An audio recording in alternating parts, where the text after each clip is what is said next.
الحمد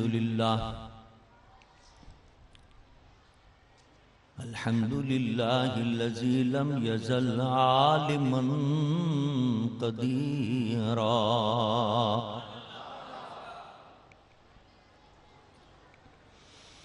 حيا قيوما سميعا بصيرا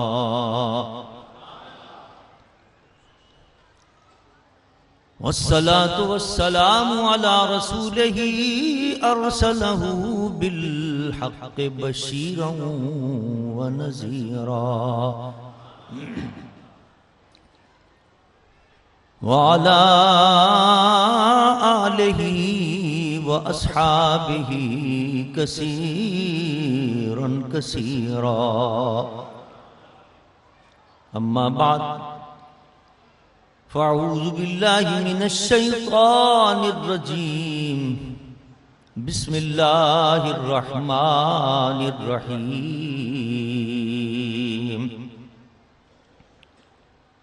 تلك الجنة التي نورث من عبادنا من كان تقيا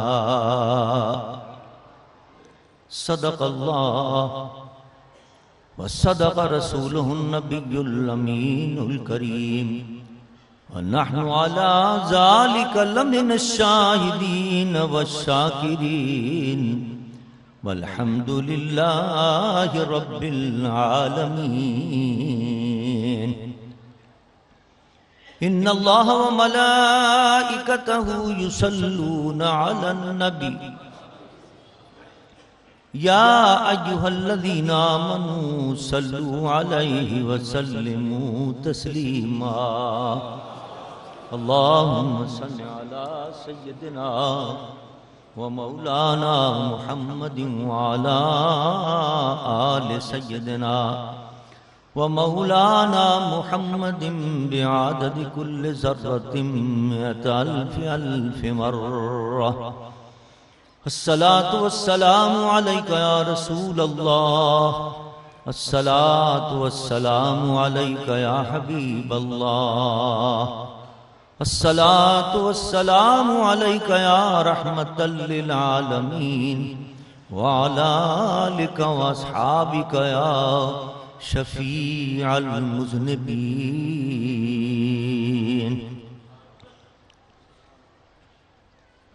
حمد و صلاۃ کے بعد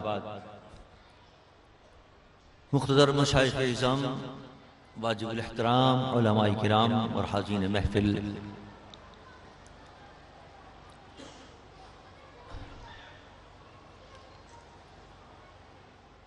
وقت کے ایک عظیم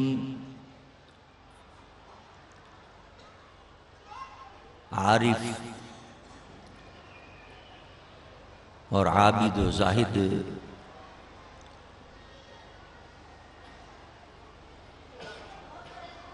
جس نے اپنی ساری زندگی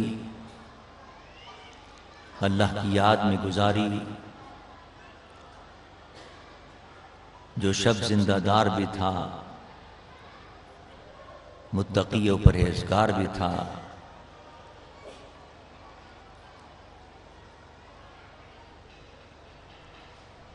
اور میں یہ کہوں تو بے جاننا ہوگا کہ معرفت اور حقیقت کا بحر ذخار بھی تھا۔ اس ساج صاحب عرس کو حضرت قبلہ حکیم مشتاق احمد صاحب رحمۃ اللہ تعالی علیہ ہم سے جدا ہوئے 15 سال ہو گئے، اور آج ان کا یہ 15واں عرس مبارک ہے، اور ان کے صاحبزادے حضرت قبلہ حکیم زبیر احمد رحمۃ اللہ تعالی علیہ کا یہ 13واں عرس مبارک ہے۔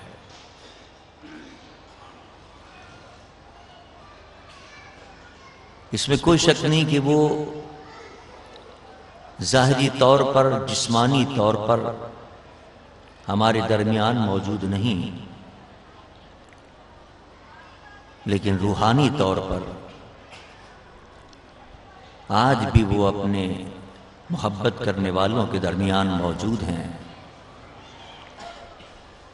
اور جتنا اپنی ظاہری حیات میں وہ روحانی فیض پہنچاتے تھے،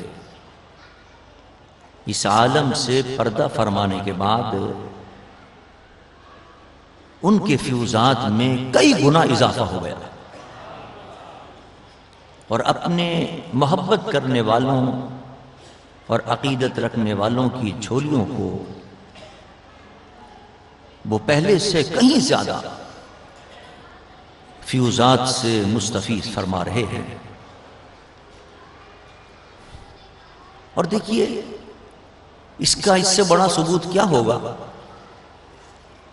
کہ ان کی ظاہری حیات کے اندر صرف ایک دواخانہ تھا، حیدری دواخانہ،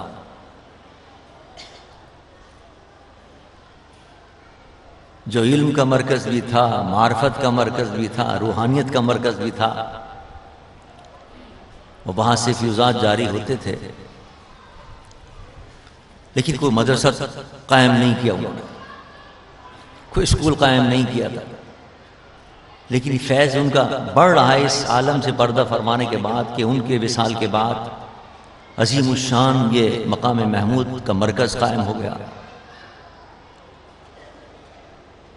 پھر دینی دارالعلوم قائم ہو گیا جہاں علماء بن کر نکل رہے ہیں۔ ابھی آپ نے دیکھا ماشاءاللہ کچھ طلبہ جنہوں نے درجۃ الثانویہ کی سند حاصل کی تنظیم مدارس سے، وہ سند لے کے گئے ہیں، کتنے حفاظ یہاں سے بن کے گئے ماشاءاللہ، دینی دارالعلوم بھی قائم ہو گیا، پھر ایک اسکول قائم ہوا، بڑھتے بڑھتے پھر دوسری اس کی شاخ قائم ہوئی، تیسرا کیمپس، چوتھا کیمپس اب قائم ہو گیا ہے،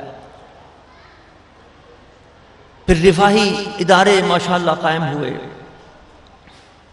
اور آج آپ نے دیکھا کہ انٹرنیشنل ایک رفاہی ادارے کا آج افتتاح ہوا ہے، جس کا نام ماشاءاللہ انہوں نے رکھا ہے صاحبزادہ زہیر احمد صلی اللہ تعالیٰ نے آشیانے کے نام سے۔ آشیانے کے لفظ سے مجھے حکیم صاحب قبلہ رحمۃ اللہ علیہ کا وہ مسکرانا یاد آتا ہے۔ میرا جو مکان ہے یہاں سقی حسن تھے، اس کا نام میں نے رکھا تھا آشیانے زبیر۔ جو حکیم صاحب نے سنا تو بہت مسکرایا، اس کا بہت مسکرایا، اپنی خوشی کا اور اپنے ایک فرحت کا اظہار فرما رہے تھے وہ۔ تو واقعی یہ آج انہوں نے اسی نام پر یہ نام رکھا، اس انٹرنیشنل رفاہی ادارے کا، حکیم صاحب کے لیے یہ بڑی فرحت کا موجب ہوگا، اور انشاءاللہ اس کا ثواب بھی ان کو پہنچتا رہے گا جن جن لوگوں کی مددیں ہوں گی اس سے انشاءاللہ۔ تو آپ نے دیکھا کہ یہ کام کتنا بڑھ گیا اور کتنا فیض پہنچ رہا ہے۔ وجہ صرف یہ ہے کہ اللہ کے ولی جب تک اس جسم کی قید میں ہوتے ہیں فیض کم ہوتا ہے، اور جب ان کی روح اس جسم کے قید سے آزاد ہوتی ہے اور لامکاں کی سیر کرتی ہے، پھر ان کی فیوزات کا کہیں سے کہیں سلسلہ بڑھتا چلا جاتا ہے، اس میں اضافہ ہو جاتا ہے، اور انشاءاللہ یہ سلسلہ قیامت تک جاری رہے گا۔ اللہ تعالیٰ صاحب زہیر احمد صلی اللہ تعالیٰ کو مزید ہمتیں عطا فرمائے، مزید قوتیں عطا فرمائے، مزید توانائیاں نصیب فرمائے۔ ماشاءاللہ اس آستانے کو بڑی اچھے طریقے سے لے کے چل رہے ہیں الحمدللہ، اور حکیم صاحب قبلہ رحمۃ اللہ علیہ اور ان کے مرشدان گرامی کے فیوزات کو ماشاءاللہ دن بدن یہ اس کے اندر اضافہ کر رہے ہیں، بڑھا رہے ہیں۔ اللہ تعالیٰ ان کے علم میں، عمر میں، عمل میں اضافہ فرمائے، اور اس فیوزات کو اللہ تعالیٰ قیامت تک جاری و ساری رکھے۔ مقبول احمد صلی اللہ تعالیٰ کی بھی اللہ علم میں، عمر میں اضافہ فرمائے۔ حکیم صاحب کی یادگار ہیں یہ بھی، اللہ تعالیٰ ان کو بھی سلامت رکھے اور ان کی فیوزات کو بھی جاری رکھے، اور اس آستانے کو شاد اور آباد رکھے۔ الحمدللہ اس فیوزات کے اندر مزید برکتیں پیدا کرنے کے لیے سرپرستی فرماتے ہیں آستانِ عالیہ سرہند شریف کے سجادہ نشین اور حضرت امام ربانی مجدد الفسانی رضی اللہ تعالیٰ عنہ کے اولاد امجاد میں سے حضرت آغا پیر فضل ربی صاحب دامت برکاتہم العالیہ، حضرت آغا پیر فضل الرحمن صاحب دامت برکاتہم العالیہ کمزوری کے باوجود، نقاہت کے باوجود، طبیعت کی خرابی کے باوجود تشریف لاتے ہیں، سرپرستی فرماتے ہیں، آج بھی تشریف فرما ہے۔ ان کے آنے سے اس کی روحانی برکتوں میں، فیوزات میں کئی گنا اضافہ ہو گیا ہے۔ اللہ تعالی حضرت کا سایہ، دونوں حضرات کا سایہ ہمارے سروں پر سلامت رکھے اور ان کے فیوزات کو بھی قیامت تک جاری اور ساری رکھے۔ حضرات محترم، قرآن پاک میں اللہ تعالیٰ نے اپنے ولیوں کی کئی جگہ شان بیان فرمائی اور مختلف انداز سے اور مختلف طریقوں سے اللہ نے اپنے محبوبوں کی، اپنے پیاروں کی، اپنے اولیاء کی شان بیان فرمائی۔ اس میں سے ایک یہ آیت بھی ہے جس میں اللہ فرماتا ہے کہ تِلْكَ الْجَنَّةُ الَّتِي نُورِثُ مِنْ عِبَادِنَا مَنْ كَانَ تَقِيًّا۔ تشریف رکھ بیٹھ جائیں، یہ حضرت کو دے دیں، پانی پی لیں گے، بیٹھ کے پلا دیں۔ یہی وہ جنت ہے، ترجمہ سنیں، یہی وہ جنت ہے جس کا وارث ہم اپنے بندوں میں سے ان کو بنائیں گے جو متقی و پرہیزگار ہیں۔ اس جنت کا وارث بنا دیں گے۔ اے اللہ، متقی کون لوگ ہیں جن کو تو یہ جنت عطا کرے گا اور جنت کا وارث بنائے گا۔ دوسرے مقام پہ فرمایا ان اولیاءہ الا المتقون، فرمایا متقی کوئی اور نہیں ہوتے، جو میرے ولی ہوتے ہیں یہی متقی ہیں، ہوتے یہی ہیں متقی اولیاء کرام۔ اور جو میں نے کہا ہے کہ جنت کا میں وارث بناؤں گا، جنت ان کو عطا کر دوں گا، جنت ان کی ملکیت میں دے دوں گا، یہ میرے اولیاء ہیں، ان کی ملکیت میں جنت دے دوں گا، ان کو مالک بنا دوں گا۔ اب دیکھیے یہاں لفظ اورثنا استعمال کیا، نور سے وراثت کے معنوں میں آتا ہے۔ حالانکہ بتانا تو مقصود یہ تھا کہ میں مالک بنا دوں گا۔ اللہ تعالیٰ یہ فرما رہا ہے کہ میں اپنے اولیاء کو اپنی جنت کا مالک بنا دوں گا، لیکن اس مالک کے لفظ کو نہیں لایا گیا، بلکہ اس کی جگہ پر وراثت کا لفظ لایا گیا، نور سے۔ تِلْكَ الْجَنَّةُ الَّتِي نُورِثُ مِنْ عِبَادِنَا، وراثت کا لفظ۔ وراثت اس لیے لفظ کہا گیا کہ اس کے اندر تملیک تام ہوتی ہے۔ اگر آپ کسی کو ویسے کوئی چیز دے دیں تو اس میں یہ بھی امکان ہوتا ہے کہ آپ واپس لے لیں۔ اب بہت سے لوگ تحفہ دیتے ہیں، تحفہ دے کے واپس لیتے ہیں، نہیں سر میں تو واپس لے رہا ہوں، تو اس کا یہ بھی امکان ہے کہ انسان واپس لے لے۔ کوئی اگر بیع و شراء آپ نے کی تو اس میں فسخ کا امکان بھی ہوتا ہے۔ کوئی ایسی شرائط آپ نے رکھ دی کہ وہ بیع فسخ ہو گئی، بیع نامکمل ہو گئی، بیع ٹوٹ گئی، وہ چیز جو آپ نے لی تھی وہ اس کو واپس چلی گئی، پیسے اس نے واپس لے لیے۔ بیع ہو یا کوئی ہدیہ ہو، اس کے اندر احتمال ہوتا ہے واپس لینے کا بھی، اس میں اس بیع و شراء کے ختم ہونے کا بھی احتمال ہوتا ہے، فسخ ہونے کا بھی احتمال ہوتا ہے۔ لیکن وراثت کے اندر اس قسم کا کوئی احتمال نہیں ہوتا کہ مردے کی جو وراثت مل رہی ہے، آپ کے باپ کی جو آپ کو انتقال کے بعد وراثت ملی ہے، وہ باپ واپس لے گا، واپس بھی نہیں ہو سکتا۔ نہ اس کے اندر کوئی احتمال ہوتا ہے ختم ہونے کا، نہ اس کے اندر فسخ کا کوئی احتمال ہوتا ہے۔ وراثت جب مل جاتی ہے تو وہ ہر حال کے اندر اس کو ملتی ہے۔ یہاں اللہ نے نوری سے کہہ کر فرما دیا کہ جو میرے متقی اولیاء کرام ہیں ان کو ہر حال کے اندر میں جنت عطا کروں گا اور یہ ان کو مل جائے گی جنت۔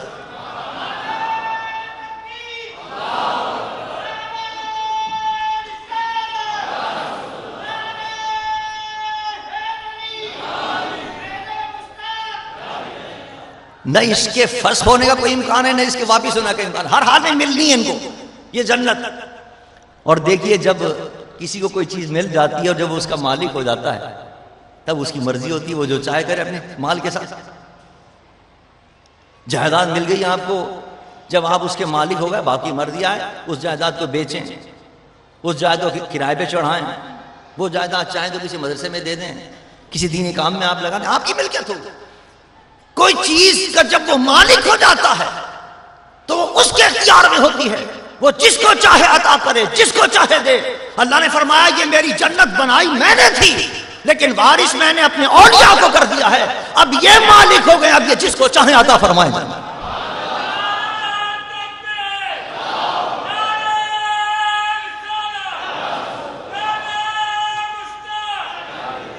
پھر اولیاء کرام کی بھی شانیں نرالی ہیں، کس شان سے وہ جنتیں تقسیم کرتے ہیں اور جنت دیتے ہیں اللہ کے بندوں کو۔ قربان جاؤں، مجھے وہ واقعہ یاد آتا ہے حضرت بہلول دانا کا، بیٹھے ہوئے دریائے فرات کے کنارے اور بیٹھ کر مٹی کا مکان بنا رہے ہیں، مٹی کا مکان بنا رہے ہیں۔ وہاں سے بادشاہ کا گزر ہوا، ہارون رشید کا گزر ہوا، ہارون رشید کی ملکہ زبیدہ بھی ساتھ ہے۔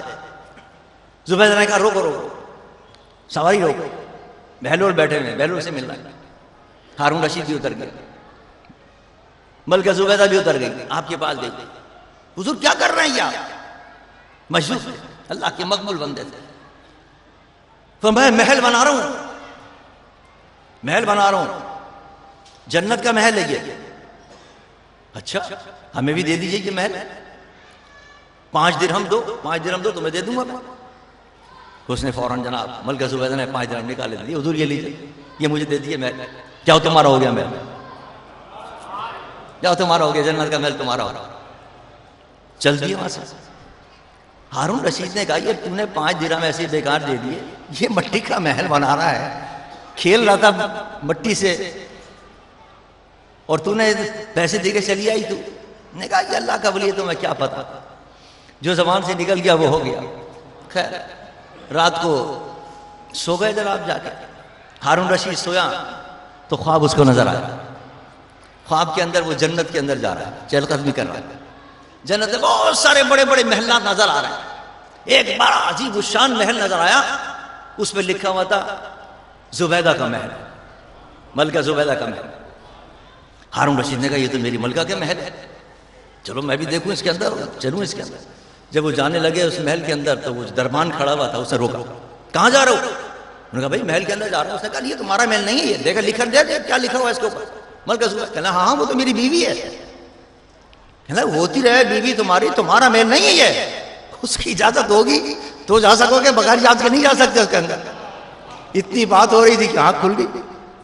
اوہو، ہارون رشید نے کہا وہ جو محل خریدا تھا بہلول دانا سے، وہ ملکہ نے صحیح خرید لیا، چلو میں بھی خریدتا ہوں۔ چلو تو بڑا سستا سودا ہے، 5 درہم کے اندر محل مل رہا ہے، وہ بھی جنت کا محل مل رہا ہے۔ چلو رات کو اٹھایا ذرا، ملکہ کو اٹھایا، چلو بھائی جنت کے پاس۔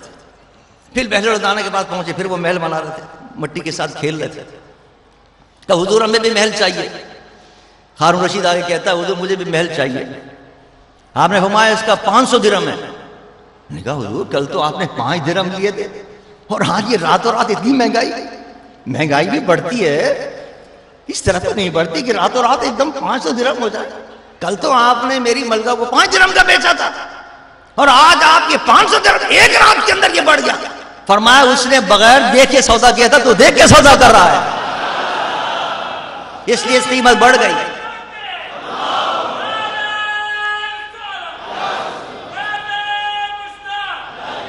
کیا شان ہے اللہ کے ولی، خواب وہ دیکھ رہا ہے، خواب کے اندر وہ جنت میں جا رہا ہے اور بہلول دانا اس کو دیکھ رہے ہیں، جاتا ہوا بھی دیکھ رہے ہیں، وہاں جو مقالبے ہو رہے ہیں وہ بھی دیکھ رہے ہیں، اور جس طرح نکالا گیا ہے وہاں دربار سے، اس محل سے، ملکہ کے محل سے، وہ بھی دیکھ رہے ہیں۔ فرمایا نہیں دیکھ کے تو نے لیا ہے، بڑا سودا ہو رہا ہے۔ اور کیا شان ہے اللہ کے ولیوں کی، اور یہ جب ولیوں کی شان ہے، جب ولیوں کا یہ مقام ہے کہ وہ جنت دے رہے ہیں، تو پھر اندازہ کریں جن کے نام پر یہ ولی بنے ہیں اس نبی کی کیا شان ہوگی، اس آقا کی کیا شان ہوگی۔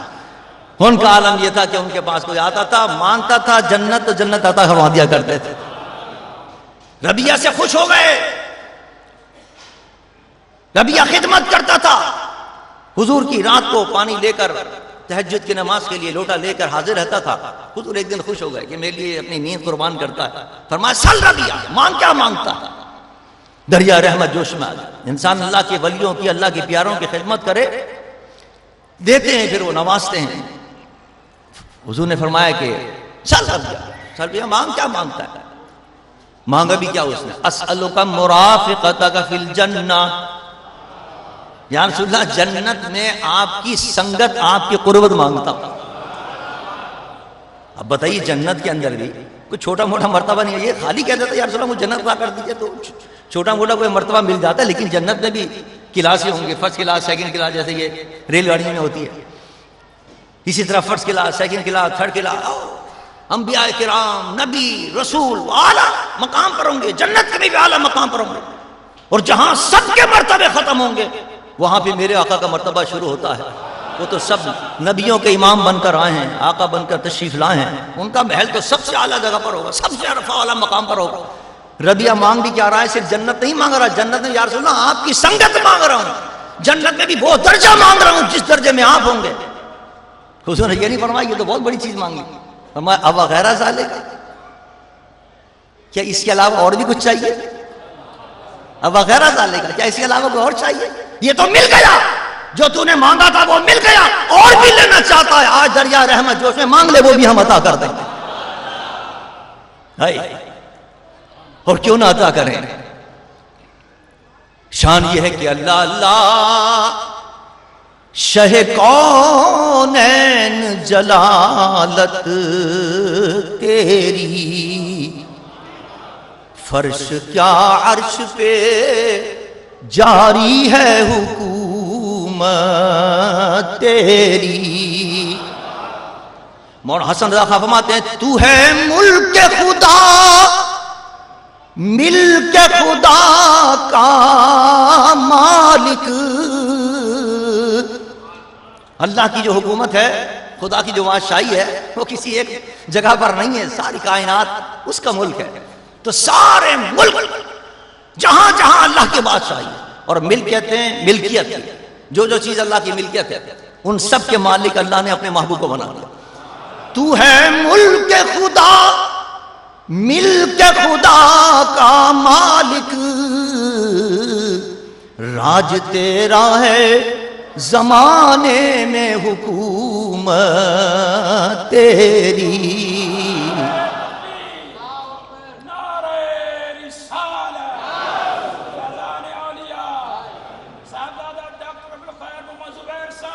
راج تیرا ہے زمانے میں حکومت تیری، جہاں جہاں رب کی حکومت ہے، جو جو چیز رب کی ملکیت ہے، اللہ نے سب مصطفیٰ کو عطا فرما دیا۔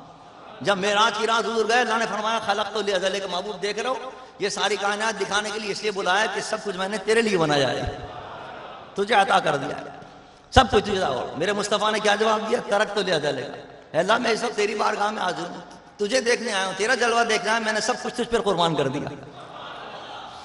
تو جب کائنات کے اندر سب کچھ اللہ نے دے دیا مصطفیٰ کو، تو کائنات کے اندر ہی تو آ گئی نا جنت بھی، جنت بھی اللہ نے محبوب کو دے دی، اور محبوب اپنے غلاموں کو عطا فرما رہے ہیں، دے رہے ہیں، تم بانٹو جس کو چاہتے ہو، جس کو چاہو دے دو، اور حضور کے غلام بانٹ رہے ہیں۔ مالک بن دینار رضی اللہ تعالیٰ عنہ کے حال میں لکھا ہے، آپ جا رہے تھے، راستے کے اندر دیکھا کہ ایک شخص، اس زمانے کا بڑا کروڑپتی شخص تھا، عظیم الشان محل بنا رہا ہے، بہت شاندار محل، اور بڑا منعمی کے محل بنانے کے۔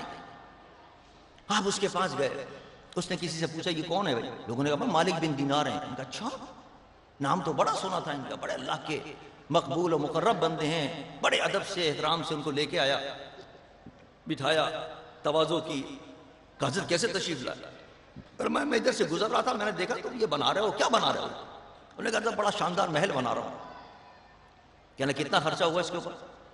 کہنے تقریباً اندازاً 1,00,000 درہم خرچ ہوں گے اس زمانے میں، 1,00,000 درہم اندازہ یہ ہے، اور بڑا شاندار محل ہوگا۔ مثال آپ اپنی آپ ہی ہو گئی ہے مثال۔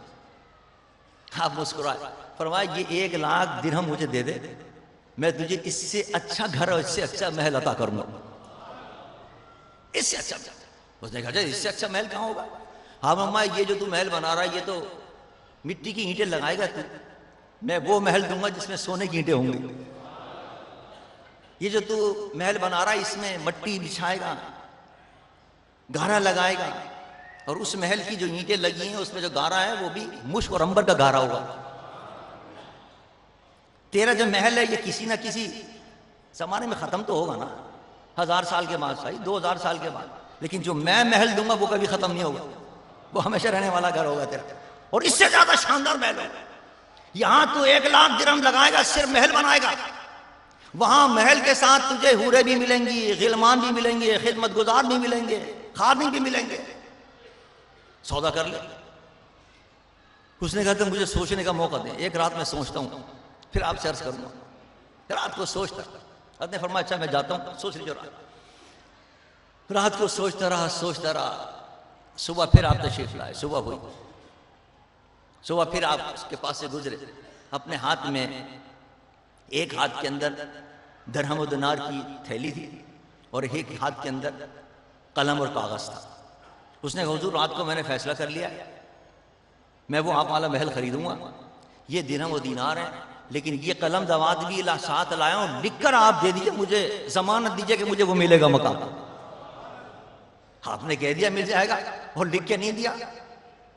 میں تو اس سے بھی گیا، 1,00,000 سے بھی گیا، میں محل سے بھی گیا، تو آپ لکھ کے دیجئے، مجھے ضمانت دیجئے کہ مجھے ملے گا. آپ نے قلم دوات اٹھائی، لکھا میں رب کی طرف سے ضمانت دیتا ہوں کہ وہ جنت کے اندر جو محل تجھے ملنا ہے وہ انشاءاللہ تجھے ملے گا. اللہ لکھ کے دے دے. میں رکھ لے اپنے پاس. اس نے اپنی جیب میں رکھا، چلا گیا. آپ نے وہ 1,00,000 درہم جو تھے سارے فقراء کے اندر تقسیم کر دیا، سارے غرباء کے اندر تقسیم کر دیا. غریبوں کی دیواریں نہیں آ رہے ہوئے. کچھ 30-40 دن گزرے تھے. صبح کی نماز کے لیے آپ تشریف لائے اپنی مسجد کے اندر. جب امامت کے مصلی پر نماز کے لیے کھڑے ہونے لگے تو منبر کے اوپر ایک کاغذ پڑا ہوا دیکھا. ایک کاغذ کا ٹکڑا دیکھا. حضرت مالک بن دینار کہ یہ کاغذ کا ٹکڑا کہاں سے آیا ہے؟ جب کاغذ کا ٹکڑا اٹھا کے دیکھا تو اس میں لکھا ہوا تھا مالک بن دینار، تم نے جس کو ضمانت دی تھی ہم نے تمہارا وعدہ پورا کر دیا، اس کو جنت کا محل عطا کر دیا. رب کی طرف سے اعلان تھا. حضرت مالک بن دینار تو خوش ہو. ان کا میں جا کے اس کو خوشخبری سناتا ہوں کہ اللہ نے وعدہ پورا کر دیا، میری ضمانت ہی پوری ہو گئی ہے. خوشی خوشی نماز پڑھ کے دوڑے ہوئے گئے. جب اس کے گھر میں گئے تو وہاں رونے دھونے کی آواز آ رہی تھی. آپ نے کہا بھائی کیا معاملہ، یہ کیوں لوگ رو رہے ہیں؟ ان کا صاحب وہ جو شخص تھا جس سے آپ کا معاملہ طے ہوا تھا اس کا رات کو انتقال ہو گیا، کل انتقال ہو گیا. اس کے بچے رو رہے ہیں اس کی جدائی کے اندر. اچھا. آپ نے فرمایا میں تو خوشخبری لے کے آیا. اس کو کس نے غسل دیا تھا، کس نے نماز پڑھائی، کوئی حالات تو بتاؤ. اس نے کہا صاحب ایک ساتھ میں اس کو بلاتے ہیں، اس نے اس کو غسل دیا تھا.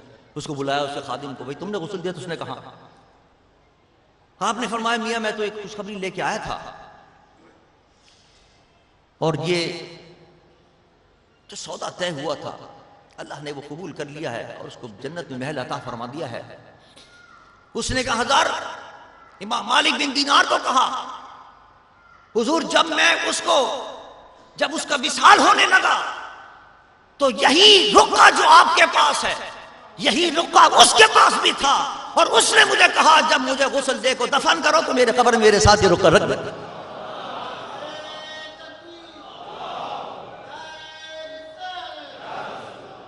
اللہ کیسا اللہ اپنے پیاروں کو نوازتا ہے. وہ اگر کسی کی ضمانت دے دیں تو پھر وہ اس کی لاج رکھتا ہے. مالک بن دینار نے ضمانت دے دی، اللہ نے اس کو عطا فرمایا. پتہ نہیں کتنے زندگی کے اندر اس نے گناہ کیے ہوں گے، اس کا حساب و کتاب ہوتا، سب کچھ ہوتا، لیکن نہیں، سب معاف ہو گئے. اور پھر یہاں سے 2 باتیں پتہ چلی. ایک تو یہ کہ اللہ کے ولیوں کا ادب اور احترام، یہ بھی بڑی اہم چیز ہے. ابھی بات ادب کی ہو رہی تھی ماشاءاللہ، ذہن میں بتا رہے تھے ساری بات. حکیم صاحب صلی اللہ رحمۃ اللہ علیہ کو جو کچھ ملا وہ ادب کے صدقے میں ملا. اس نے بھی جو فیصلہ کیا، حالانکہ وہ رات کو یہ بھی فیصلہ کر سکتا تھا کہ نہیں صاحب میں 1,00,000 دینار کہاں دوں گا، پتہ نہیں جنت میں ملتا ہے نہیں ملتا، مکان اپنا گھر تو بناؤں. لیکن اس کو اللہ نے ایک ہدایت عطا فرمائی، عقل سلیم عطا فرمائی، اور اس کو صحیح فیصلے کی توفیق عطا فرمائی. یہ حضرت مالک بن دینار کے ادب کا صدقہ تھا.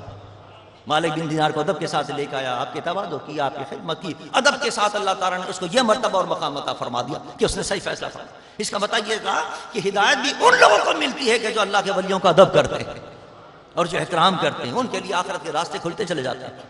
اور پھر یہ بھی پتہ چلا کہ اللہ کی راہ کے اندر خرچ کرنے سے ضائع نہیں ہوتی. یہ ہم یہاں اپنے بینک بیلنس میں اضافے میں لگے رہتے ہیں کہ یہاں کا بینک بیلنس بڑھائیں، بینک بیلنس بڑھائیں، لیکن کبھی نہیں سوچتے کہ اس آخرت کا بینک بیلنس ہی بڑھائیں. یہ پیسے جو ہم اللہ کی راہ میں دیتے ہیں، دینی کام میں دیتے ہیں، بالغ بن دینار نے سارے جتنے غربات تھے ان سب نے وہ تقسیم کر دیا. وہ اس کے لیے آخرت کا سبب بن گیا، وہ اس کے لیے جنت میں جانے کا سبب بن گیا، وہ اس کے لیے جہنت کے محل کا سبب بن گیا. اب ماشاءاللہ یہاں ابھی قائم ہو گیا جو آج افتتاح ہوا ہے آشانے کے نام سے. ویسے ماشاءاللہ فیض مشتاق فاؤنڈیشن قائم ہے، اس میں کئی ادارے چل رہے ہیں، دینی ادارے بھی چل رہے ہیں، غریبوں کی مدد بھی ہو رہی ہے. جو لوگ بھی اس کے ساتھ لگاتے ہیں، ہمارا رکن اسلام کے ساتھ حکیم صاحب قبلہ رحمۃ اللہ علیہ کو سب سے زیادہ محبوب تھا اپنے مرشد کا آستانے کا دارالعلوم رکن اسلام جامع مجدد. سب سے زیادہ اس کی خدمت کرتے تھے، اس کے ساتھ تعاون کرتے تھے. سارے دن بقرعید کے دن صبح سے لے کے رات تک بیٹھ کے اور پوری کھالے جمع کر کے بکوا کے پھر وہاں سے جایا کرتے تھے رات کے 12 بجے. الحمدللہ اللہ کا شکر ہے اسی طریقے پر چل رہے ہیں ہمارے درمیان. اس کا بھی خیال کر رہے ہیں، رکن الاسلام کا بھی الحمدللہ، اپنے اس اداروں کو بھی الحمدللہ ترقی دے رہے ہیں. صاحب کا فیض الحمدللہ بڑھتا چلا جا رہا ہے. تو جہاں جہاں یہ دینی معاملات کے اندر آپ کا پیسہ لگ رہا ہے وہ پیسہ ضائع نہیں ہو رہا، وہ آپ کی آخرت کے بینک بیلنس کے اندر اضافہ ہو رہا ہے. اور اللہ فرماتا ہے من ذا الذی یقرض اللہ قرضا حسنا. اللہ فرماتا ہے کوئی ہے جو مجھے قرض دے؟ ہے اللہ تو، اور قرض لے ہم سے. تو کائنات کو دینے والا ہے، کائنات کو بانٹنے والا ہے، زندگی عطا کرنے والا ہے، روزی عطا کرنے والا ہے، ہم تجھے کیا قرض دیں گے؟ فرمایا یہ جو تم میری راہ میں دیتے ہو، یہ جو دین کی راہ میں تم پیسہ لگاتے ہو، یہ دین کے لیے نہیں دے رہے، یہ مجھے قرض دے رہے ہو. قیامت کے دن کئی گناہ کر کے میں تمہیں واپس کر دوں گا.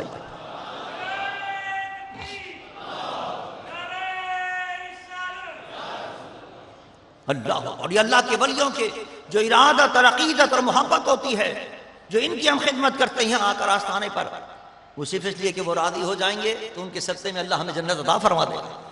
حکیم صاحب قبلہ بھی انہی اللہ کے مقبول بندوں میں آپ کا شمار ہوتا تھا جن کے اللہ نے فرمایا تلک الجنۃ التی نورث من عبادنا من کان تقیا. یہ ہیں وہ اللہ کے ولی، ہمارے مقبول بندے جن کے ہم نے وارث کر، جن کو ہم نے وارث بنا دیا جنت کا، جنت ان کی ملکیت کر دی، جس کو چاہیں عطا فرما. حکیم صاحب قبلہ رحمۃ اللہ علیہ ایک صاحب آئے،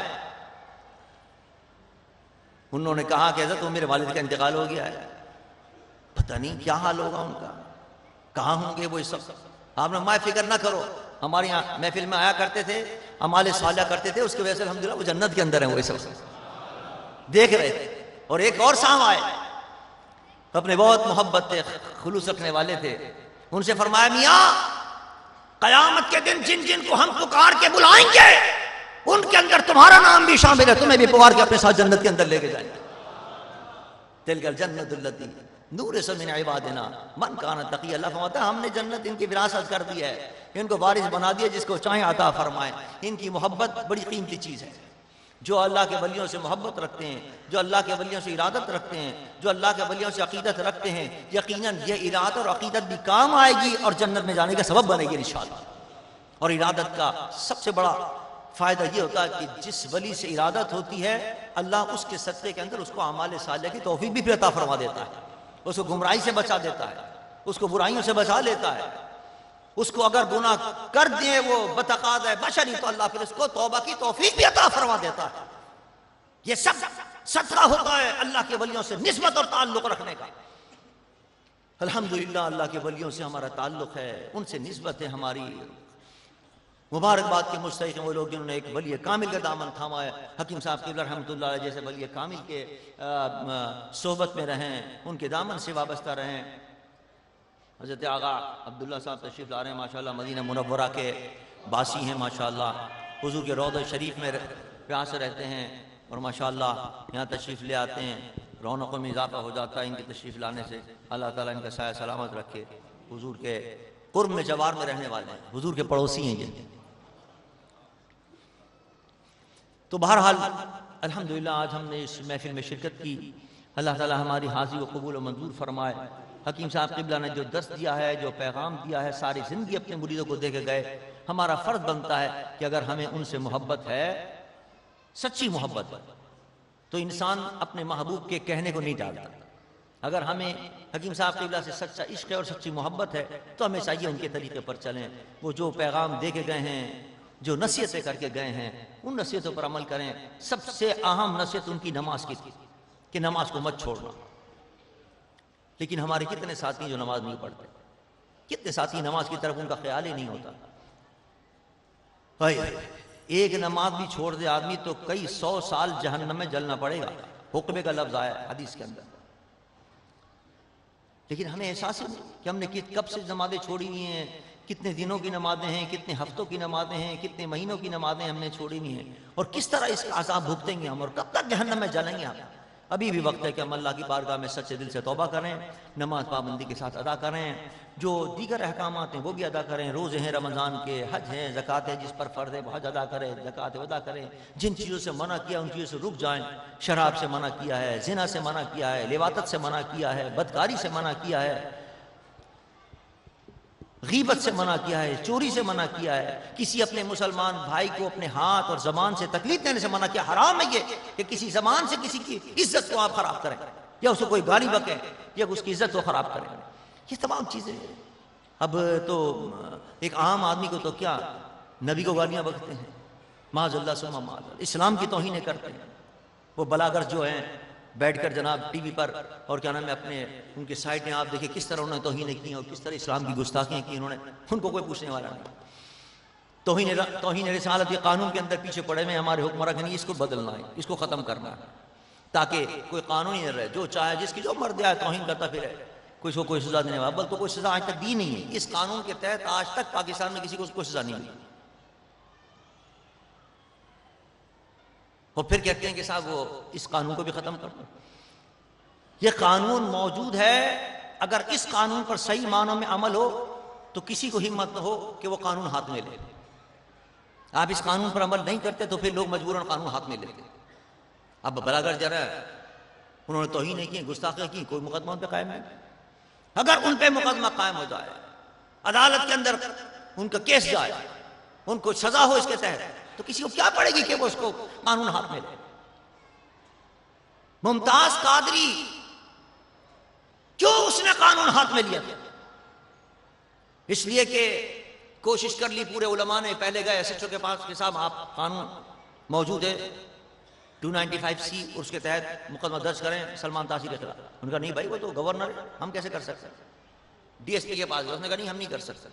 ڈی آئی جی کے پاس ہم نہیں کر سکتے. آئی جی کے پاس گئے، ہم نہیں کر سکتے. ان کا کیا کریں؟ کیا اس کو کھلی چھٹی دے دیں؟ مقدمہ درج نہیں ہو تو وہ بکواس کرتا رہے. ممتاز قاضی نے پھر بھی حق ادا کیا، حجت تمام کی. اس کے پاس یہ کہا سر آپ نے یہ الفاظ کہے ہیں، اس کو کالا قانون کہا ہے، مسلمانوں کے دل بڑے مجروح ہو رہے ہیں، رو رہے ہیں مسلمان، خدا کی آواز ایسے الفاظ نہ کہا کریں آپ. اس نے کہا یہ تو معاذ اللہ ثم معاذ اللہ ایسا گندا اس نے لفظ استعمال کیا کہ میں اس وقت نہیں بول سکتا. اس نے اپنے بیان کے اندر لکھا تھا جو عدالت کے اندر درج کیا ہے ممتاز قاضی، بس وہ سننا تھا کہ پھر اسے برداشت نہ ہوا ممتاز قاضی سے. اس کے عشق نے گوارا نہ کیا کہ اسلام کے لیے اور مذہب کے لیے اور دین کے لیے وہ اس قسم کی توہین کرے، اور وہ برداشت 27 گولیاں اس کے سینے میں اتارا، اس کو جہنم حاصل کر دیا اور اللہ کا اور اللہ کے رسول کا محبوب بن گیا. پاکستان کی تاریخ میں اتنا بڑا جنازہ کسی کا نہیں ہوا جیسا کہ عاشق رسول ممتاز قاضی کا جنازہ ہوا. میں نے اپنی آنکھوں سے دیکھا. پاکستان کا کوئی عالم، کوئی پیر، کوئی مولوی، کوئی شیخ ایسا نہ تھا جو اس کے جنازے میں شریک نہ ہو. بڑے بڑے پیرانے کے لاکھوں جن کے مرید ان کے زیارت کو ترسیں، ہاتھ ملانے کو ترسیں، وہ دھکے کھا رہے تھے جناب مجمع کے اندر. میں نے کہا آپ کیوں آ گئے یہاں؟ کہ ممتاز قاضی کے جنازے میں اس لیے آئے کہ اس کی جنازے میں شرکت ہوگی تو اللہ شاید ہمارے گناہ معاف فرمائے. کیا اللہ نے اس کو مقام عطا فرمایا تھا حضور کے عشق کے اندر. اس نے یہ قدم اٹھایا تھا، اللہ کا بھی محبوب بن گیا، اللہ کے محبوب کا بھی محبوب بن گیا. آج پھر کوشش ہو رہی ہے، سینٹ کی جو اسٹینڈنگ کمیٹی ہے اس نے سفارشات دی ہیں کہ اس قانون کے اندر کوئی ترمیم کی جائے، بالکل غیر مؤثر کر دیا جائے تحفظ ناموس رسالت قانون کو. مسلمانوں میں پھر کس طرح کی لہر دوڑ گئی. اور پچھلے ہفتے اسلام آباد کے اندر پاکستان کی تمام مذہبی جماعتوں کا ایک بہت بڑی APC ہوئی، آل پارٹیز تحفظ ناموس رسالت کانفرنس ہوئی، جس میں تمام مذہبی جماعتوں کی قیادت نے شرکت کی. اور وہاں حکومت کو 1 مہینے کا الٹیمیٹم دیا ہے کہ 1 مہینے کے اندر یہ آپ اپنی سفارشات واپس لیں اور اعلان کریں واضح طور پر کہ اس قانون کے اندر کوئی ترمیم نہیں ہوگی اور اگر آپ نے اس کے اندر کوئی ترمیم کی کوشش کی یا آپ نے کوئی وضاحت نہ کی تو پھر تمام مذہبی جماعتیں مل کر آپ کے خلاف تحریک چلائیں گے. پھر یہ اسلام آباد جیسا دھرنا نہیں ہوگا. ہاں پھر دھرنا ایسا ہوگا کہ دھرم تختہ ہوگا حکومت کا. اور حکمران یہ نہ سوچیں کہ یہ بچ جائیں گے. پھر عاشقان مصطفیٰ بھی نہیں نکلیں. عاشقان مصطفیٰ نکلیں گے تو پھر کوئی تمہاری حکومت کو نہیں بچا سکے. اب بھی وقت ہے کہ تحفظ ناموس رسالت کے قانون میں کوئی ترمیم نہ کرنے کا حکومت اعلان کرے، ورنہ اس تحریک کو پھر وہ برداشت نہیں کر سکیں گے. عاشقان مصطفیٰ اگر سڑکوں پر اگر نکل آئے. لیکن ان کو تو جنون سوار ہے کہ کسی طرح ہم ٹرمپ جو ہے اس کو قائل کر لیں اور اس کو خوش کر لیں. پاگل بن گئے. کہیں جناب مدارس کے خلاف آپریشن کر رہے ہیں، کہیں مساجد کے خلاف، کہیں علماء کو گرفتاریاں کر رہے ہیں، کئی ہزار علماء کے خلاف مقدمے قائم ہو گئے کہ لاؤڈ اسپیکر کیوں چلایا انہوں نے، اسے مقدمے قائم ہو گئے، جیلوں میں ڈال رہے ہیں صرف اس لیے تاکہ کس طرح ٹرمپ راضی ہو جائے. یہ یہود و نصارہ راضی نہیں ہوں گے. قرآن کا فیصلہ اللہ فرماتا ہے وَلَن تَرْضَىٰ عَنْكَ الْيَهُودُ وَلَا النَّصَارَىٰ حَتَّىٰ تَتَّبِعَ مِلَّتَهُمْ. اللہ فرماتا ہے تم جگر بھی نکال کے رکھ دو، کچھ بھی کر لو، یہ راضی تم سے نہیں ہوں گے. یہ تو اس وقت راضی ہوں گے جب تم یہودی بن جاؤ گے یا نصرانی بن جاؤ گے، تب تو یہ راضی ہوں گے، ورنہ راضی نہیں ہوں گے. یہ ان کو خوش کرنے کے لیے کر رہا ہوں یہ اقدامات. تحفظ ناموس رسالت قانون میں ترمیم اس لیے کر رہا ہوں تاکہ ٹرمپ خوش ہو جائے. یہ خوش نہیں ہوگا. اللہ اللہ کے رسول کو راضی کرو. اللہ اللہ کا رسول راضی ہو گیا تمہاری حکومت بھی برقرار رہے گی. ٹرمپ نہیں دیتا ہے حکومت اللہ دیتا ہے، اللہ کا رسول دیتا ہے. تو تل ملک من تشاء و تنزع الملک ممن تشاء. جس کو وہ چاہتا ہے اقتدار دیتا ہے. اللہ فرماتا ہے جس سے چاہتا ہوں میں اقتدار چھین لیتا ہوں. خدا کرے ان کا ایمان کامل ہو جائے قرآن پر اور یہ سمجھیں کہ اقتدار دینے والا اللہ ہے اور اللہ کا رسول ہے. ٹرمپ نہیں دیتا ہے اقتدار. یہود و نصارہ اقتدار نہیں دیتے.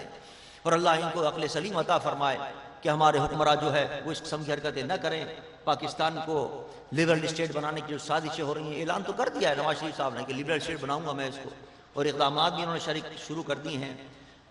جتنے نصاب تھے نصاب کو بدلنا شروع کر دیا ہے. خلفاء راشدین کے حالات نکال رہے ہیں، حضور کی سیرت کے حالات نکال رہے ہیں، جو ہمارے جرنیلوں کے حالات تھے وہ نکال رہے ہیں سارے کے سارے. ان کے این جی اوز کا پیسہ آ رہا ہے، وہ پیسہ اس لیے صرف ہو رہا ہے تاکہ اس کو لبرل اسٹیٹ بنایا جائے. لیکن پاکستان لا الہ الا اللہ کے نعرے پر بنا تھا. انشاءاللہ اس میں یہ تمام سازشیں ان کی ناکام ہوگی اور پاکستان ایک وقت آئے گا کہ یہ اسلام کا قلعہ بنے گا انشاءاللہ، اور یہ انشاءاللہ اسلام کا نظام نافذ ہوگا انشاءاللہ. اللہ تعالی ہمیں اور آپ کو سب کو اس ملک میں نظام مصطفیٰ کے نفاذ کی جد و جہد کی توفیق عطا فرمائے. یہ بھی جد و جہد کرنی پڑے گی، ایسا نہیں آ جائے گا نظام. اس کے لیے بڑی محنت کی. حضور اکرم صلی اللہ علیہ وسلم نے کس طرح کی مصائب برداشت کی. وہ تو نبی تھے، نبیوں کے امام تھے. وہ تو صرف ایک دفعہ کہہ دیتے. اگر حضرت نوح علیہ السلام نے ایک لفظ کہا تھا پوری روئے زمین پر پانی پانی آ گیا، سب ختم ہو گئے. تو حضور دعا کر دیتے ویسے ہی سب ختم ہو جاتے کافر. لیکن نہیں، حضور نے جنگ بدر کی، جنگ احد کی، غزوہ احزاب ہوا، دندان مبارک شہید ہوئے، حضور لہو لہو ہوئے، حضور کے پاؤں مبارک زخمی ہو گئے، چودی مبارک نالے میں مبارک ساری بھر جاتی تھی، خون سے لطمت ہو جاتی تھی. کیسی کیسی تکالیف آپ نے دین کے لیے اٹھائی. یہ سبق تھا امت کے لیے کہ نظام مصطفیٰ آسانی سے نہیں آتا، اس کے لیے بڑی بڑی تکالیف برداشت کرنی پڑتی. تیار رہنا چاہیے ہمیں تکالیف برداشت کرنے کے لیے تاکہ پاکستان کے اندر اسلام کا بول بالا ہو اور نظام مصطفیٰ کا بول بالا ہو. اللہ تبارک و تعالی ہمیں اور آپ کو سب کو اولیاء کی سچی محبت عطا فرمائے. حکیم صاحب قبلہ کی فیضات کو اللہ تعالیٰ قیامت تک جاری و ساری رکھے اور اس آستانے کو شاد اور آباد رکھے اور اس کے فیضات کو قیامت تک جاری و ساری رکھے. وما علینا الا البلاغ.